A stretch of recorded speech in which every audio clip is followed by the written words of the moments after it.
Hello friends, welcome to my channel dreams way of learning. আজকে আমরা ত্রিপুরার TET two সিলেবাসের জিওগ্রাফি থেকে এগ্রিকালচারের মধ্যে রয়েছে টাইপস অফ ফার্মিং। তো আমরা আজকে টপিকটা সম্পর্কে বিস্তারিত জানবো। তোমরা যদি আগের ভিডিওগুলো দেখে না থাকো তাহলে প্লেলিস্টে গিয়ে দেখে নেবে, সেখানে অনেকগুলো ভিডিও আছে টপিক অনুসারে। তোমরা সেখান থেকে প্রত্যেকটা সাবজেক্ট অনুসারে ভিডিও দেখতে পারো, ঠিক আছে। তো আজকের ভিডিওটি খুবই ইম্পর্ট্যান্ট, তোমরা দেখবে। এখানে অনেকগুলো তথ্য রেখেছি আমি, একটু বড় হবে ভিডিওটি, তো একটির মধ্যে আমি কমপ্লিট করতে যাচ্ছি, এই জন্য একটু বড় হতে পারে। তো প্রথমে আমরা কৃষিকাজ কী সেটা একটু জেনে নেই, যেহেতু আমরা কৃষি সম্পর্কে জানবো। কৃষিকাজ হলো মানুষের সবচেয়ে গুরুত্বপূর্ণ অর্থনৈতিক ক্রিয়াকলাপ। ভূমি কর্ষণের মাধ্যমে জমি থেকে ফসল উৎপাদনকে কৃষিকাজ বলে। দেখো, আমরা যে মাটিকে বিভিন্নভাবে প্রস্তুত করে যে বিভিন্ন শস্য উৎপাদন করা হয় বা যেটাই করা হয়, তো এইভাবে জমির থেকে যে ফসল উৎপাদন করা হয়, তো সেটাকে বলা হয় কৃষিকাজ। শুধুমাত্র কৃষিকাজ বলতে তো ধানকে বলা হয় না, এখানে বিভিন্ন গম হতে পারে, বিভিন্ন ধরনের কৃষিজ শস্য আছে, তো সেগুলো উৎপাদন করা হয় থাকে। যাই হোক, আমরা আস্তে আস্তে জানবো এগুলো। কৃষির ইংরেজি প্রতিশব্দ হলো এগ্রিকালচার। এটি লাতিন শব্দ এগার এবং কালচার থেকে উৎপত্তি হয়েছে। এই এগ্রিকালচার শব্দটির উৎপত্তি হলো লাতিন শব্দ থেকে। এগার শব্দের অর্থ হলো ভূমি বা মৃত্তিকা এবং কালচার শব্দের অর্থ হলো কর্ষণ করা বা পরিচর্যা করা। সুতরাং কৃষি শব্দের অর্থ হলো ভূমিকর্ষণ বা মৃত্তিকা কর্ষণ। তোমরা এই এগ্রিকালচার শব্দটি কোন শব্দ থেকে এসেছে সেটা একটু দেখে রাখবে ভালো করে, ঠিক আছে। এমন ধরনের প্রশ্ন আসে। তারপর দেখো, অধ্যাপক জিনারম্যান বলেছিলেন, জমিতে স্থায়ীভাবে বসবাসকারী মানুষ যখন উদ্ভিদ ও প্রাণীর স্বাভাবিক জন্ম ও বৃদ্ধির সুযোগ নিয়ে মানুষের চাহিদা পূরণের জন্য বিভিন্ন উদ্ভিজ এবং প্রাণীজ দ্রব্য উৎপাদন করে, তখন মানুষের ওই প্রচেষ্টাকে কৃষিকাজ বলে। অর্থাৎ জমিতে যারা স্থায়ীভাবে বসবাস করে তারা কী করে, এই মানুষরা বিভিন্ন উদ্ভিদ বা প্রাণীজ বা প্রাণীর যে স্বাভাবিক জন্মবৃদ্ধি, তো সেটাকে তাদের যে চাহিদাগুলো আছে তো সেগুলো পূরণ করার জন্য বিভিন্ন উদ্ভিজ বা প্রাণীজ দ্রব্য উৎপাদন করে। তো যেটা মানুষের দ্বারা করা হয়, মানুষের প্রচেষ্টাতে, সেটাকে বলা কৃষিকাজ। কৃষির শ্রেণীবিভাগ, কৃষিকে বিভিন্ন ভাগে ভাগ করা হয়েছে। দেখো, কৃষি জমির ব্যবহারের তারতম্য অনুসারে কৃষিকে কীভাবে ভাগ করে, দেখো এটা মনে রাখবে। কৃষি জমির ব্যবহারের তারতম্য অনুসারে স্থানান্তর কৃষি বা শিফটিং কাল্টিভেশন, স্থায়ী কৃষি বা সেডিমেন্টারি কাল্টিভেশন, ঠিক আছে। আমরা এগুলো সম্পর্কে টপিক প্রত্যেকটা পয়েন্ট সম্পর্কে আমরা ডিটেলসে জানবো, ইম্পর্টেন্ট যে পয়েন্টগুলো আছে সেগুলো সম্পর্কে। কৃষি জমির পরিমাণ ও জনসংখ্যার তারতম্য অনুসারে কৃষিকে বিভিন্ন ভাগ করা হয়েছে, যেমন নিবিড় বা প্রগার কৃষি বা ইন্টেন্সিভ ফার্মিং। তারপর যেমন আছে ব্যাপক কৃষি বা এক্সটেন্সিভ ফার্মিং। এগুলো জমির পরিমাণ ও জনসংখ্যার ভিত্তিতে এগুলোকে ভাগ করা হয়েছে। তারপরে ভৌগোলিক পরিবেশ ও অঞ্চলের চাহিদা, বাজার অনুযায়ী কৃষিকে ভাগ করা হয়েছে বিভিন্ন ভাগে, যেমন জীবিকা ভিত্তিক কৃষি, বাণিজ্যিক কৃষি, বাগিচা কৃষি, মিশ্র কৃষি, উদ্যান বা হর্টিকালচার কৃষি ফার্মিং। তো আমরা এই পয়েন্টগুলো সম্পর্কে ডিটেলসে জানবো। আমি প্রথমে জাস্ট একটু হিন্টস দেখে নিই। আর্দ্রতার তারতম্য অনুসারে কৃষিকে যে ভাগে ভাগ করা হয়েছে সেগুলো দেখো। আর্দ্র কৃষি বা ওয়েট ফার্মিং, শুষ্ক কৃষি বা ড্রাই ফার্মিং, সেচন কৃষি বা ইরিগেশন ফার্মিং।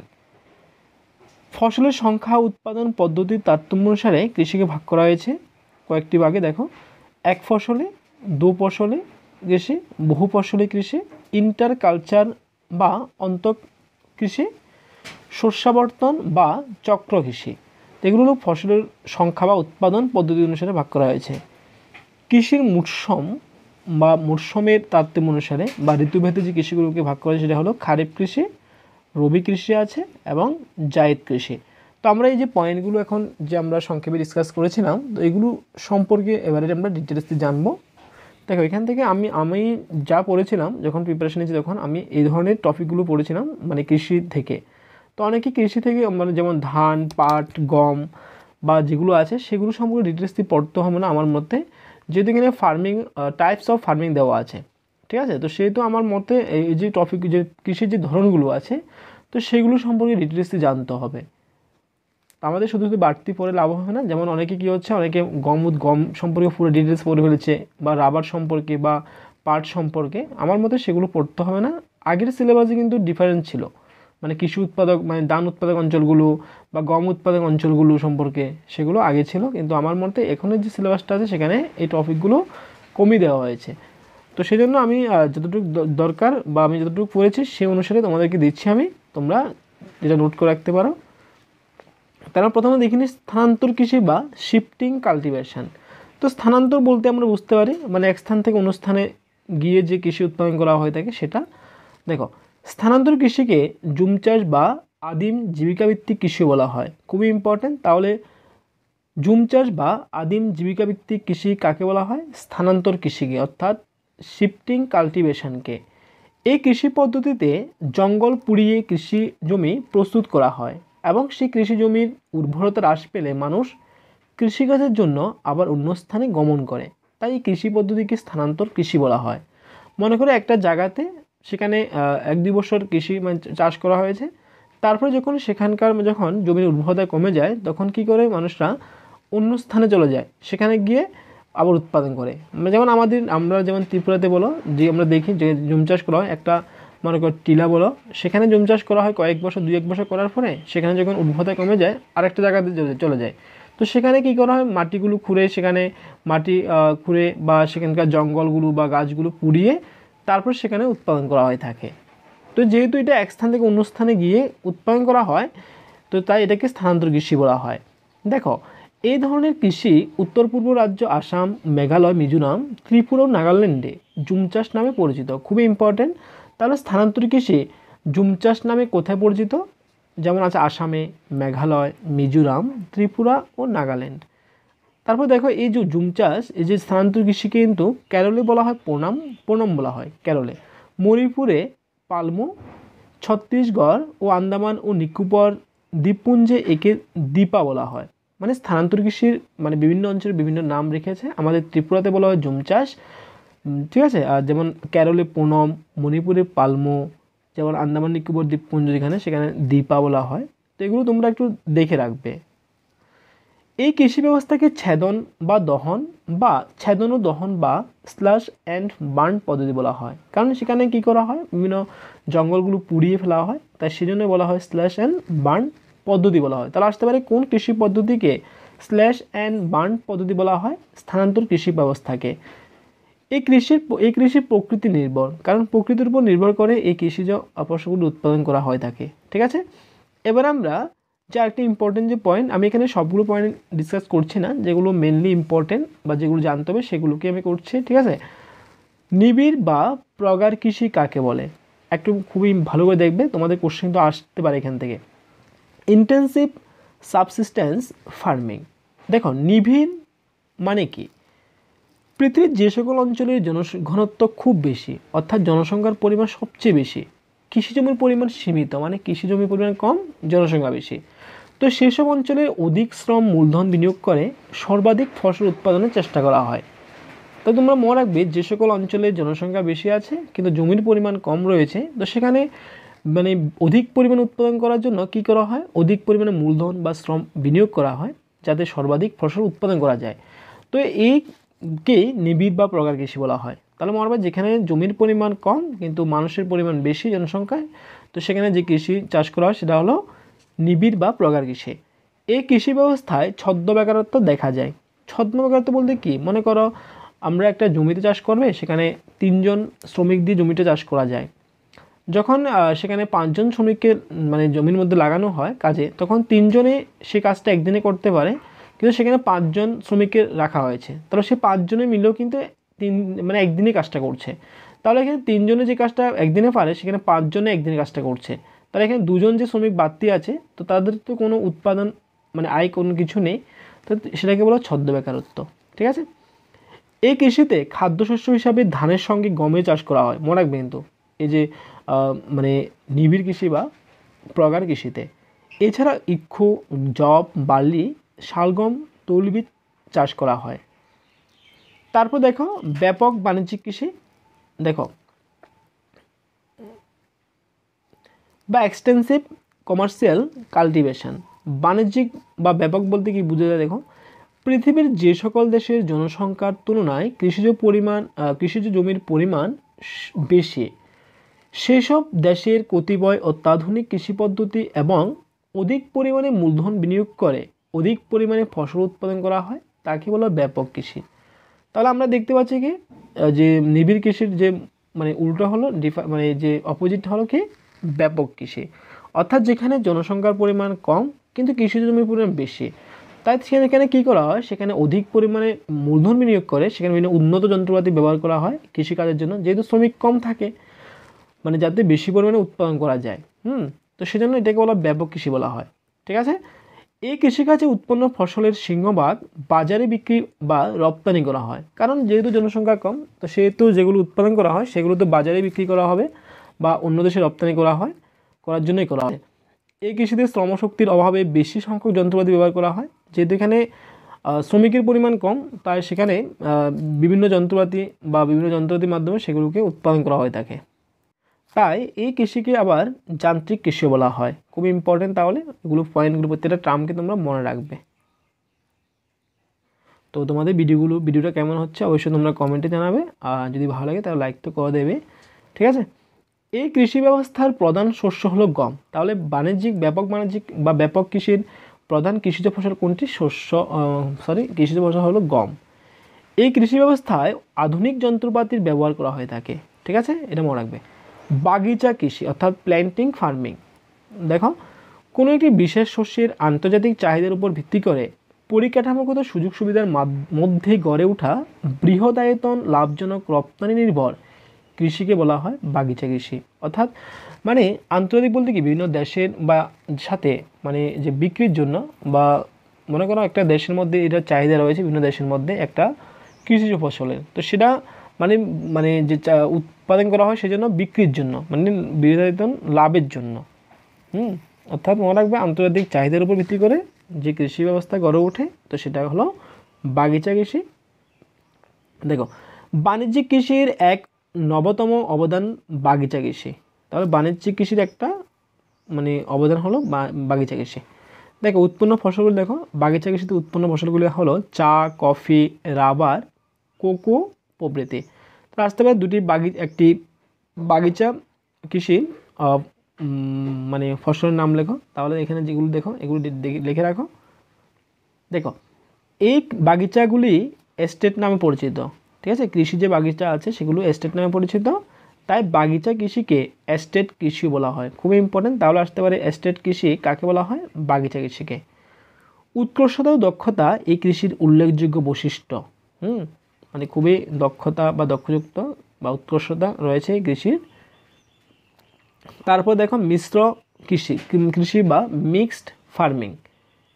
কৃষকরা যখন অনুকূল পরিবেশে বিভিন্ন শস্য উৎপাদনের পাশাপাশি পশুপালন, ফল শাকসবজি উৎপাদন, হাঁস মুরগি প্রতিপালন করে দ্বৈত অর্থনৈতিক সমন্বয় ঘটায়, তখন সে বাজারমুখী ঝুঁকিহীন কৃষি ব্যবস্থাকে মিশ্র কৃষি বলে। অর্থাৎ একসাথে বিভিন্ন মানে দ্রব্য উৎপাদন করা হয় বা বিভিন্ন শস্য বলো সেগুলো উৎপাদন করা হয়, তো সেখানে পাশাপাশি যখন হাঁস মুরগি সেগুলো পালন করা হয়।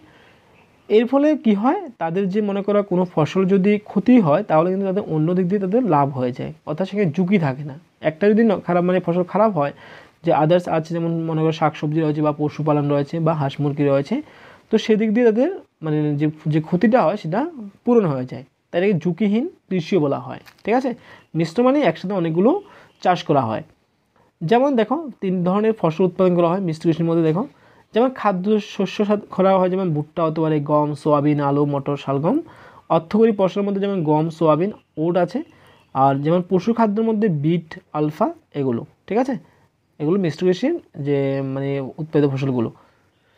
শস্যাবর্তন পদ্ধতি এই কৃষির বৈশিষ্ট্য, মানে তাহলে মিশ্র কৃষির একটি অন্যতম বৈশিষ্ট্য হলো শস্যাবর্তন পদ্ধতি। দেখো শস্যাবর্তন পদ্ধতি কি সেটা একটু দেখে রাখো। একই জমিতে বারবার একই শস্যের চাষ না করে পরবর্তী বছরে অন্য শস্যের চাষ করাকে শস্যাবর্তন বলে। অর্থাৎ মানে একটা জমিতে বারবার একই ফসল চাষ না করে মানে 2 বছর 3 বছর পরে মানে এক বছর একটা ফসল চাষ করছে, পরের বছর অন্য ফসল চাষ করা হয়, তো সেটা হলো শস্যাবর্তন। এই কৃষিতে প্রথম বছরে মনে করো সোয়াবিন, দ্বিতীয় বছরে গম চাষ করা হয়েছে, তৃতীয় বছরে মনে করো আলু চাষ এবং চতুর্থ বছরে মটর চাষ করা হয়। মানে এগুলো মানে মিশ্র যে শস্যাবর্তন একটা মানে এক্সাম্পল, মানে শস্যাবর্তন মানে প্রত্যেক মানে সারা বছর একই বছর চাষ না করে বিভিন্ন বছরে বিভিন্ন ফসলে চাষ করাকে বলা হয়। দেখো ইন্টার কালচার বা আন্তঃকৃষি কাকে বলে? যে কৃষি ব্যবস্থায় একই জমিতে একই সঙ্গে বিভিন্ন ধরনের শস্য চাষ করা হয় তাকে ইন্টার কালচার বলা হয়। খুবই ইম্পর্টেন্ট, মিশ্র কৃষির সাথে মিল আছে এটা। উদ্যান কৃষি বা হর্টিকালচার খুবই ইম্পর্টেন্ট। হর্টিকালচার কি দেখো, যে কৃষিতে বৃহদায়তন এলাকা জুড়ে আধুনিক পদ্ধতি অবলম্বন করে শাক সবজি ফল ফুল ইত্যাদি চাষ করা হয় তাকে উদ্যান কৃষি বা হর্টিকালচার বলা হয়। তার মানে শাক সবজি ফল ফুল বা যে একটা বৃহৎ আয়তন এলাকার মধ্যে উৎপাদন করা হয় সেটা হর্টিকালচার। যেমন দেখুন আছে শস্য চাষের ধরন, মানে শস্য চাষের বিভিন্ন ধরন রয়েছে আমরা বা যেগুলো পড়েছি আমরা, যে খারিফ শস্য বলা বা খারিফ কৃষি বলা হয় এটাকে, রবি শস্য, রবি জায়দ শস্য। তো এগুলো ঋতু অনুসারে মানে শস্য চাষের তিনটি ধরন রয়েছে এগুলো, ঠিক আছে। যদি খারিফ কৃষি বলা হয় এই মানে শস্যগুলো সেমে আসবে, মাত্রা রাখবে। তাই দেখো খারিফ কৃষি বা খারিফ শস্য আমি এই জন্য একসাথে দিয়ে দিয়েছি, খারিফ কৃষি আয়সক বা শস্য আয়সক সেমে। বর্ষাকালে বৃষ্টির জলের উপর নির্ভর করে যে কৃষিকাজ করা হয় তাকে খারিফ কৃষি বলে বা খারিফ শস্য বলে। অর্থাৎ যখন বর্ষাকাল থাকে তখন জলের উপর নির্ভর করে এই চাষ করা হয়। দেখো সাধারণত গ্রীষ্মকালের শেষে বা গ্রীষ্মের শেষে বা বর্ষার শুরুতে অর্থাৎ জুন জুলাই মাসে এই শস্য রোপণ করা হয় এবং শরতের শেষে অর্থাৎ সেপ্টেম্বর অক্টোবর ওই সময়ে এই কৃষিজ ফসল কাটা হয়ে থাকে, মানে খারিফ কৃষির যে ফসলগুলো আছে সেগুলো। অর্থাৎ এই কৃষি মৌসুমি বায়ুর আগমনের সঙ্গে সম্পর্ক রেখে গড়ে ওঠে। মনে রাখবে মৌসুমি বায়ু যখন মানে কি বৃষ্টি বর্ষাকাল, মৌসুমি বায়ু মানে বর্ষাকাল যখন হয়, তো মৌসুমি বায়ুর আগমনের সাথে যে ফসল উৎপাদন করা হয় কৃষিজ ফসল সেটা হলো খারিফ শস্য বা খারিফ কৃষি। আর যে তোমার মৌসুমি বায়ুর প্রত্যাবর্তনের সঙ্গে যেটা করা সেটা হলো রবি শস্য বা রবি কৃষি, ঠিক আছে। এই পদ্ধতিতে আমন ধান এক্সাম্পলটি তোমরা ভালো মনে রাখবে, ভুট্টা পাট বাজরা কার্পাস তুলো ইত্যাদি চাষ করা হয়, অর্থাৎ খারিফ শস্যের মধ্যে আছে এগুলো। মূলত ভারত ও তার প্রতিবেশী মৌসুমী জলবায়ুর দেশগুলিতে এই পদ্ধতিতে কৃষিকাজ করা হয় থাকে, ঠিক আছে। অর্থাৎ মৌসুমী জলবায়ুর যে দেশগুলো আছে সেখানে এই ধরনের কৃষিজ ফসল উৎপাদন করা হয় থাকে। রবি কৃষি বা রবি শস্য কি দেখো, শীতকালে জলসেচের সাহায্যে যে কৃষিজ কাজ করা হয় তাকে রবি শস্য বা রবি কৃষি বলে। অর্থাৎ শীতকালে এটা জলসেচের মাধ্যমে করা হয় থাকে, আর বর্ষাকালে হলো খারিফ শস্য। এই কৃষি ব্যবস্থা ভারতের মৌসুমি বায়ুর প্রত্যাবর্তনের সঙ্গে সম্পর্কযুক্ত। অর্থাৎ যখন বৃষ্টি চলে যায় বর্ষাকাল শেষ হয় ওই সময়ে এটা শুরু হয়।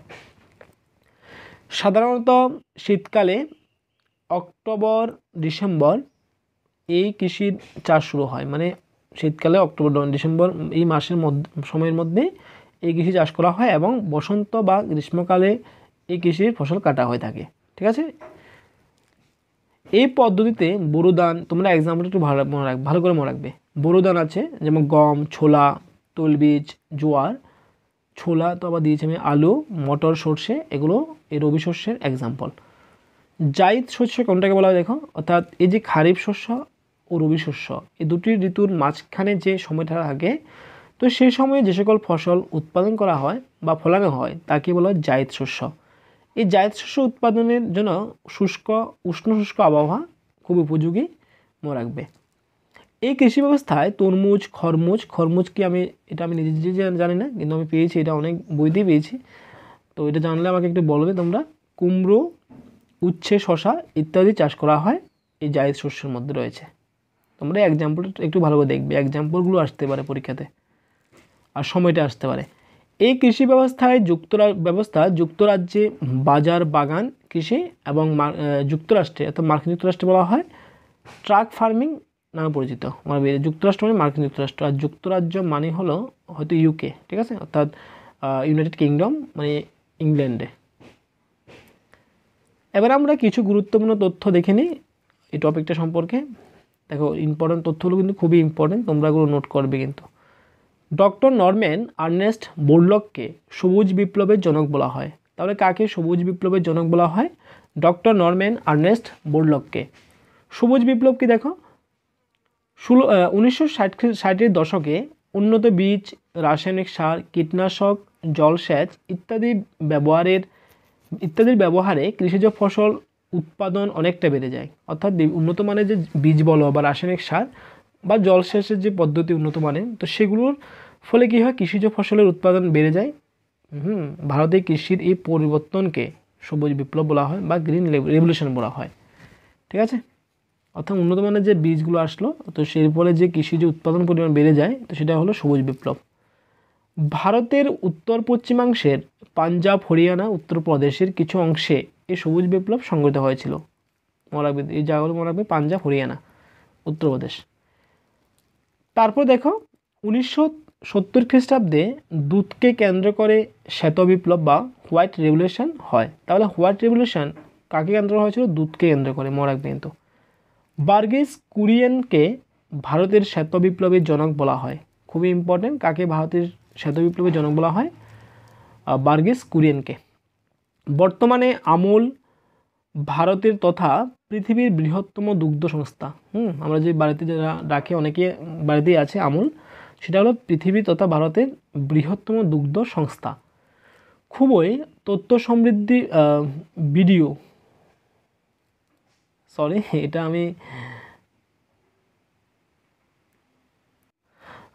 আমি SMS করছিলাম যে গ্রুপে, সেটা এখানে সেভ হয়ে গেল। ঠিক আছে, মানে কপি হয়ে গেল।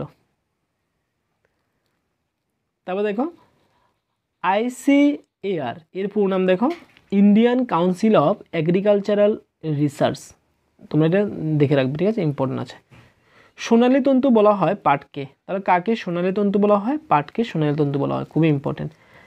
ভারতের ফলের জুড়ি বলা হয় হিমাচল প্রদেশকে। তাহলে কাকে ভারতের ফলের জুড়ি বলা হয়? হিমাচল প্রদেশকে।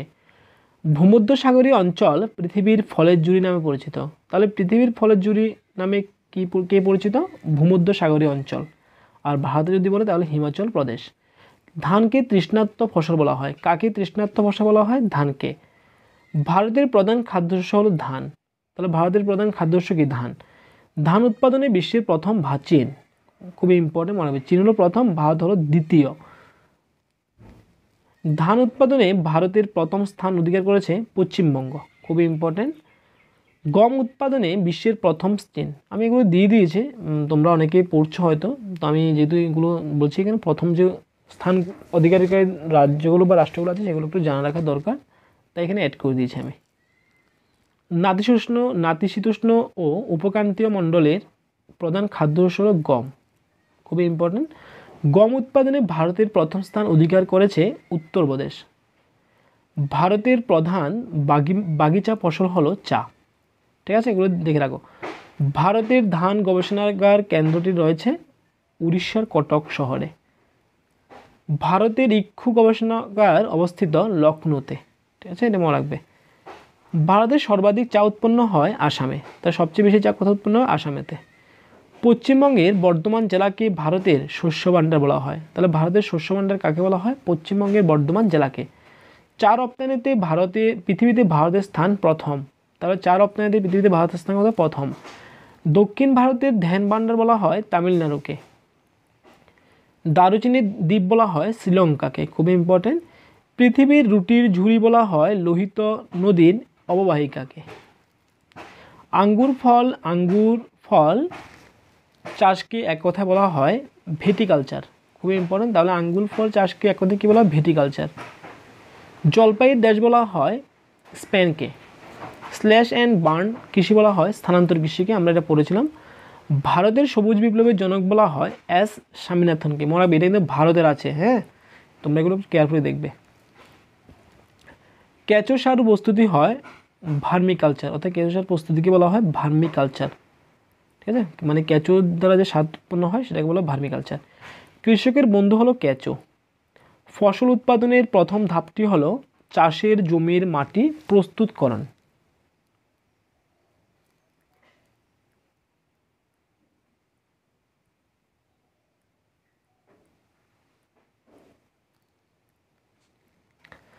ভারতের সবচেয়ে বেশি যে চা উৎপন্ন হয় তা হলো কালো চা। তাহলে ভারতে সবচেয়ে বেশি চা কি উৎপন্ন হয়? কালো চা। ভালো বীজকে খারাপ বীজ থেকে আলাদা করার সহজ উপায় হলো বীজগুলোকে জলে ডুবিয়ে রাখা। ঠিক আছে, তো আজকে ভিডিওটা এতটুকুই। তোমরা দেখো, সম্পূর্ণ এটাকে আবার দেখে নোট করতে পারো স্কিপ করে। ঠিক আছে, আর কেমন হয়েছে অবশ্যই কমেন্টে জানাবে। আর যদি ভালো লাগে ভিডিওকে লাইক করে দেবে, চ্যানেলটি সাবস্ক্রাইব করে রাখবে।